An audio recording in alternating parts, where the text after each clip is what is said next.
Harry and Meghan when their behavior became obnoxious, self-serving, and rankly hypocritical. You guys are not going to believe what just dropped. Oh my God, the idea there's any comparison. For some reason, everyone is losing their minds over something Piers Morgan allegedly did on his show. Really? No. Sorry. And I'm thinking, okay, what now? Another rant about Meghan? One lone hand has raised Subversive. up here. Actually, that is one more than I expected, I have to be honest. But no, this time it's different, because this time, sources claim he didn't just talk, he showed something. Old photos, images that supposedly haven't seen daylight in years, pictures that allegedly show Meghan Markle at exclusive Soho house parties before she ever met Harry, surrounded by wealthy men, positioned exactly where someone climbing the social ladder would want to be. And the internet, it exploded. Been less than kind. Unimaginative and frustrating, said Hollywood's Bible Variety magazine. So sickening, I almost brought up my breakfast, said the woke Bible The Guardian. Or the intimacy of Instagram, sneered the normally timid New York Times. A nauseating, self-serving snooze fest, said another pundit. Well, that was me, actually. Within minutes, people were screenshotting, theorizing, demanding answers. Because if these photos are real, if they show what people claim they show, then the entire fairy tale we've been sold about Meghan's journey to royalty just cracked wide open. Let's be real for a second. Meghan Markle has always presented herself as this independent actress who is living her best life, focused on her humanitarian work and her lifestyle blog, just minding her own business until Prince Harry swept her off her feet. That's the story, right? The modern Cinderella narrative. Working girl meets prince, falls in love, rides off into the sunset. Except here's the thing. The more people dig into Meghan's pre-royal life, the more questions keep popping up. How does a cable TV actress afford luxury vacations? How does she get access to exclusive clubs where even Kim Kardashian gets turned away? Why does she have such close ties to people who literally control access to billionaire circles? And why, when people start asking these questions, does everything get scrubbed, threatened with lawsuits, or buried under carefully crafted PR statements? It all started back in 2015 on that fateful weekend when Harry and Prince Charles went to the grand opening of Soho House. I'm not sure exactly what the outcome will be. That's not normal behavior for someone with nothing to hide. That's the behavior of someone protecting a version of their past that doesn't match the public story. So when Piers Morgan allegedly flashed these photos on his show, it wasn't just another celebrity feud moment. According to people who claim they saw it, this was calculated. This was Piers finally showing receipts after years of being dismissed as bitter and obsessed. And honestly, the timing makes sense, because Piers has been gunning for Meghan ever since she ghosted him back in 2016. They met at a pub in Kensington, had drinks, talked for over an hour. Piers thought they were building a genuine friendship. Then the very next night, Meghan went to Soho House, had dinner with Prince Harry, and Piers never heard from her again. Complete radio silence, no text, no call, nothing. Harry, to put it politely, I think she is very manipulative. Meghan Markle is someone who's basically got rid of almost her entire family on her side, apart from her mother, her entire family on the father's side, including her father, which is incredibly sad. And now she's wrestled Harry away from his family. To most people, that's just someone moving on to better opportunities. But to Piers, that was personal betrayal. And people who hold grudges don't just forget. They wait, they gather evidence, they prepare. And when the moment's right, they strike. You probably think that's the whole story, but it's not even close. Here's what makes this situation so messy. Piers Morgan didn't just lose a potential friendship when Meghan dropped him. He lost his entire career at ITV because of her. Remember Good Morning Britain? Piers said he didn't believe Meghan's claims in the Oprah interview, walked off his own show on live television, and generated 58,000 complaints. Meghan herself filed a complaint against him. His show ended, his job ended, all because he questioned her narrative. So if you're Piers Morgan sitting there watching Meghan build this global brand on a story you believe is fake, what do? You don't move on, you gather ammunition, you wait for the perfect moment, and allegedly that moment just arrived. She thinks if we just know her, again, like we're going to like her. Okay, show me the friends who know you, who have stuck by you. Who's still in your life? There's not even a family member. They're all gone. Everyone who knew you either fled from you or they were dumped by you because they weren't famous. They weren't Tyler Perry. They weren't Oprah, Gail, all these people who she didn't know at all who she had at her wedding. George Clooney, I'm sure they were really tight, right? Like the people who did know her jumped ship. The thing is, Piers isn't alone in noticing inconsistencies. Plenty of people have pointed out that Meghan's version of her pre-royal life doesn't quite add up. She talks about being a working actress on Suits, living modestly, focusing on her humanitarian blog, but then you look closer and realize she was embedded in Soho House culture for years. Not as a casual visitor, as someone who allegedly treated these exclusive clubs like her personal headquarters. She had access to properties in London, Toronto, New York, places where even major celebrities get denied membership. The founder literally said they don't give memberships to people who attract paparazzi or press. Yet Meghan, she was there constantly, staying at locations that cost thousands per night, attending parties where billionaires and power brokers gather. That's not how struggling actresses spend their time. That's how people with serious connections operate. And that's where Marcus Anderson enters the picture. Of this. Now, the source of this was apparently a man named Christopher Jones, very common name, unfortunately, who allegedly said that he worked the yacht circuit and he worked it with Nutmeg. That apparently their tenure there overlapped. He's not just Meghan's close friend, he's the global membership director of Soho House, the person who literally decides who gets in and who stays locked out forever. When Meghan needed access to elite circles, Marcus allegedly provided it. When she moved cities, Marcus reportedly relocated to stay near her. Los Angeles to New York, to Toronto, to London, to California. He followed every single move. That almost never happens with regular friendships, especially when one person has a high-level corporate position. For Marcus to relocate multiple times just to stay near Meghan, sources suggest his role wasn't just friendship. His job was allegedly managing her access to the network that would eventually connect her to Prince Harry. Keep this detail in mind because it comes back later in ways that make the whole timeline even stranger. Now we need to talk about the yacht rumors, because this is where things get really uncomfortable. Meghan is a trained actress. What she does is that she studies people. She's not a good actress, but she is a trained one, right? She's been doing it her entire life. And there is no doubt that she studied Princess Diana. She studied her mannerisms towards Harry when he was a boy and the way that she grabs her face. And this is the psychopathic elements of what she does, putting a pregnancy text next to Princess Diana's hair, saying that she put her hands on the grave to have a conversation with her, bursting into tears. And she has convinced there's a thing called in psychology called the Freudian transfer. For years, whispers have circulated online about photos allegedly showing Meghan on luxury yachts with wealthy older men. Some people say these are innocent vacation pictures. Others claim they show Meghan in situations that completely contradict her carefully crafted humanitarian image. There's even a documentary called The Dark World of Celebrity Yachting that referenced Meghan in the context of actresses who allegedly accompany wealthy men on yachts for networking and financial opportunities. Author Kirby Summers wrote extensively about alleged connections between Meghan, billionaire Ron Burkle, who's been on the Soho House board since 2012, and other powerful men in that exclusive circle. Now, to be fair, some photos that circulated online were later debunked. Fact checkers proved some images showed completely different women, like model Alexandra Escat. So there's definitely confusion, misidentification, and conspiracy theories mixed in with whatever real evidence actually exists. My 4-year-old, when we play imaginary play, she gets all the jams out the cupboard and lays them all on the table, and I get the fake money and pretend to buy them. Meghan is doing imaginary play, but she's doing it with Marcus. But here's why the rumors never fully die. Meghan's documented connection to Soho House, her unexplained access to exclusive properties, her close relationship with Marcus Anderson, who has direct ties to billionaire investors, her attendance at elite events where regular people can't even get past the door. All of this creates what observers call a pattern that makes people wonder what they're not being told. Because high-level access doesn't come free. Someone pays, someone benefits, and someone keeps very, very quiet about arrangements that don't sound good when spoken out loud.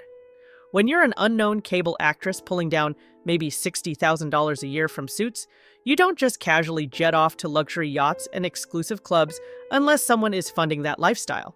And when people ask who that someone is, the answers get vague real fast. This is where the photos Piers allegedly showed become critically important. Marcus Anderson is very unique in the Meghan Markle Disposable Friends series because Marcus is indispensable. Without Marcus Anderson, I hope to prove to you in this video that Meghan Markle wouldn't have the level of global fame that she enjoys now, or infamy, depends how you look at it. If they depict Meghan at Soho House events years before Harry, if they show her embedded in circles she claims she never pursued, if the visual evidence directly contradicts everything she said about her pre-royal life, then we're not talking about conspiracy theories anymore. We're talking about documented proof that the fairy tale has some very dark chapters that were conveniently edited out. And what makes this even more suspicious is how Meghan's team has historically handled these questions. Deny everything, threaten legal action, claim privacy invasion, make the story disappear. That's been the pattern every single time someone gets too close to uncomfortable truths. Except this time, something different allegedly happened. This time, there was silence. Let me explain why that silence is so loud, it's deafening. Meghan Markle is not someone who stays quiet when her image is attacked. She sued newspapers over a private letter to her father. She filed complaints about Piers Morgan's comments after the Oprah interview. She's known for aggressively controlling her narrative through legal channels and PR machines that work overtime. A favor. For many years, this almost A-list actress, and that's Meghan Markle, precariously balanced herself between dating and yachting.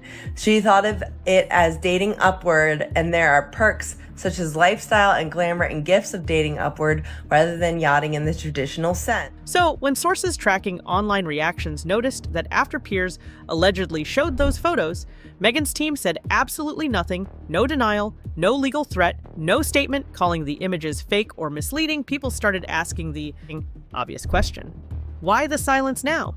If those photos were fake, if they depicted someone else, if they were taken out of context, then lawyers would typically respond immediately. The fact that allegedly hasn't happened makes people wonder whether the photos are real and legally defensible, leaving Meghan with no good option except staying quiet and hoping the story fades before more people start digging. But stories like this don't fade. They grow. Because once people smell inconsistency, once they sense someone's hiding something, they don't just move on. They investigate. They compare timelines. They screenshot everything before it gets deleted. And what they found is a series of shifting explanations that never quite line up. When people first asked about Meghan's Soho House connections, she described it as just a place she visited when in London. Nothing special, just convenient. But then Prince Harry's memoir Spare revealed she called it her headquarters, kept luggage there, even suggested it for their first date because she was so familiar with the location. So I was with one of her old friends last week, and she told me allegedly that Victoria Jackson hates her husband. And so that's to me that Meghan would find this mentor that doesn't respect her husband or normalizes disliking your husband says so much. Again, I'm on divorce watch. I'm so sorry. Two completely different descriptions for the same place. Then came questions about Marcus Anderson. Early on, Meghan downplayed their friendship, describing him as just someone she knew through work. But later, photos emerged of them together constantly. He attended her wedding. Sources confirmed he introduced her to Harry. Again, the story shifted from casual acquaintance to close confidant, who apparently followed her across multiple continents. And then there's the money question. Meghan presented herself as a working actress, living modestly, saving carefully, building her career through talent and determination. But observers noted she had access to private jets, luxury vacations, exclusive clubs, designer wardrobes that cost more than most people's annual salaries. When asked how she afforded that lifestyle on a suit's salary, the explanations were vague at best. 3 different framings for the same questions, 3 answers that don't quite align. And when you add it all up, when you look at the documented inconsistencies alongside the alleged photos Piers showed, a very different picture starts forming. I think she was scared of coming back to this country, and quite rightly, because the people of this country don't like the fact that she's stolen our prince. And she's literally brainwashed him, blinkered him, and tied him down to his California mansion. This isn't about gossip. This isn't about jealousy or bitterness. This is about a carefully constructed narrative that's starting to crumble under the weight of evidence people weren't supposed to see. Here's where everything clicks into a pattern that's impossible to ignore. Soho House isn't just some trendy members club. It's a carefully curated network where wealthy, powerful people gather away from public eyes. Getting access requires serious connections, substantial wealth, elite status, or someone extremely powerful vouching for you. So how does an unknown cable actress with limited income get regular access to properties where even A-list celebrities are routinely turned away? Who paid for her stays at locations that cost thousands per night? Why would the global membership director personally manage her access and relocate multiple times across continents to stay near her? No casual friendship explains this level of access and sustained attention. This is the kind of arrangement that suggests someone was investing in Meghan long before she became a household name. And this is where sources claim what Piers allegedly suggested gets much darker. That Meghan wasn't just a guest at Soho house parties, that she was allegedly part of a network where young, attractive women were strategically positioned at exclusive events to network with wealthy older men, that the yacht photos, the luxury vacations, the unexplained access to billionaire circles all allegedly came with expectations that Meghan has never publicly acknowledged and has worked incredibly hard to erase from public memory. Because let's be honest about how these networks operate. Nobody gives you access to private jets and luxury yachts and exclusive parties just because they think you're nice. There's always an exchange. There's always something expected in return. And when young women are positioned in circles of powerful older men, the expectations are rarely about intellectual conversation. This explains why Meghan's team has been so aggressive about scrubbing her internet history. Why photos keep disappearing. Why legal threats follow anyone who digs too deep. Why her past relationships and networking strategies are never discussed in detail.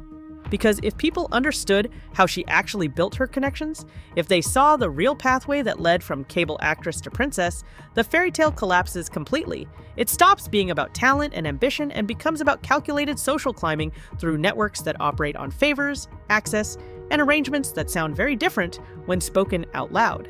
And that's exactly what allegedly makes the photos Piers showed so devastating. Because they're not just embarrassing, they're proof. Visual documentation of a version of Meghan Markle that she spent years and probably millions of dollars trying to bury forever. The version that doesn't fit the humanitarian, independent woman narrative. The version that shows strategic positioning in elite circles where struggling actresses don't typically have access.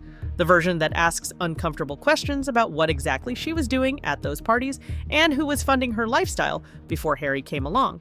So what happens when that carefully protected version starts leaking out? When photos allegedly surface that contradict the entire origin story? When people start connecting dots that were never supposed to form a complete picture? The reactions have been explosive. Social media lit up within minutes of the alleged segment airing.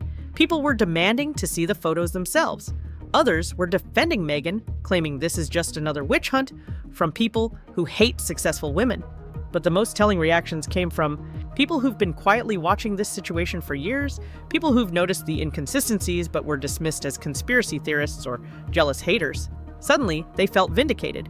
Because if Piers actually has photographic evidence, if he can document what he's been claiming all along, then maybe all those dismissed questions deserve real answers. The immediate fallout has been fascinating to watch. Meghan's usual PR strategy would involve releasing a carefully worded statement through her team, probably mentioning privacy, possibly hinting at legal action, definitely framing herself as a victim of harassment.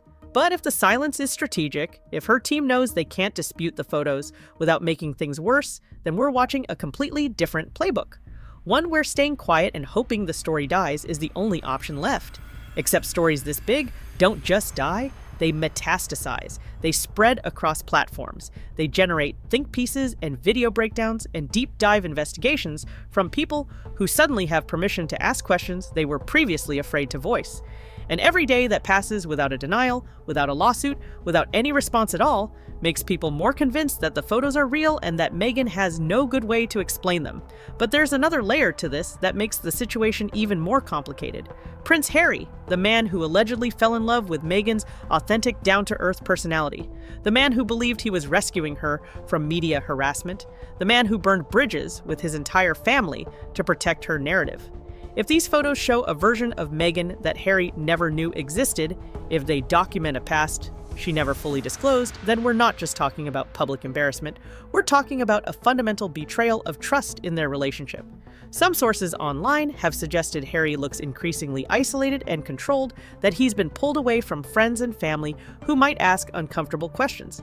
Others claim he's aware of Meghan's past, but has chosen to ignore it because admitting he was wrong would mean acknowledging he destroyed his royal relationships for someone who wasn't honest with him.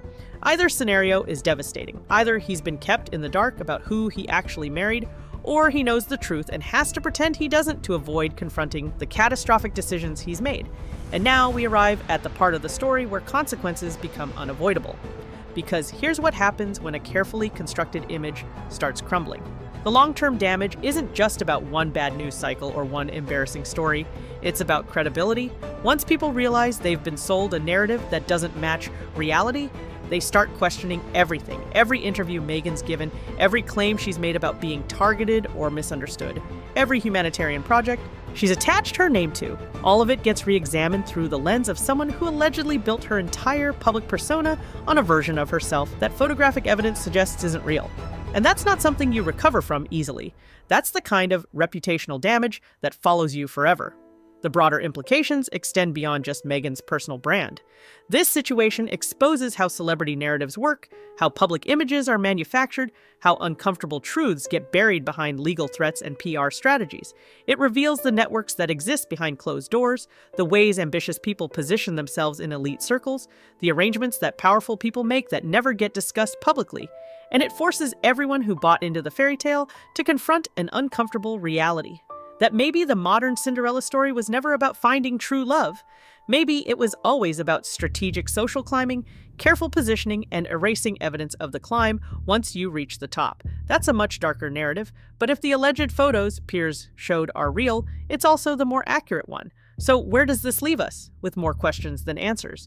With alleged photographic evidence that contradicts years of carefully managed storytelling. With silence from Meghan's team that speaks louder than any denial could. With a pattern of inconsistencies that keeps growing instead of shrinking. And with one inescapable truth, the fairy tale version of Meghan Markle's journey to royalty was always too perfect to be completely real. Real life is messy. Real ambition is calculated. Real social climbing leaves evidence behind no matter how hard you try to scrub it. And when someone works as desperately as Meghan allegedly has to erase their past, to threaten anyone who asks questions, to construct a narrative that requires constant legal protection and PR management, it's not because they have nothing to hide. It's because what they're hiding would destroy everything they've built. The truth doesn't disappear just because someone wants it buried. It waits. It presses forward through cracks in carefully told stories. It emerges in old photos that were never supposed to surface. It appears in timelines that don't quite line up, and explanations that keep shifting. And sooner or later, it demands to be seen no matter how much money or power or carefully crafted PR gets thrown at keeping it hidden. So as this story continues unfolding, as more people start asking uncomfortable questions, as Piers Morgan sits on whatever additional evidence he allegedly has, one thing becomes crystal clear. The fairy tale is fading, the glossy version is cracking, and the real story, the one Meghan never wanted anyone to discover, is finally stepping into the light where it can't be ignored anymore. If this part of her past isn't what she claimed, what else was never meant to be discovered?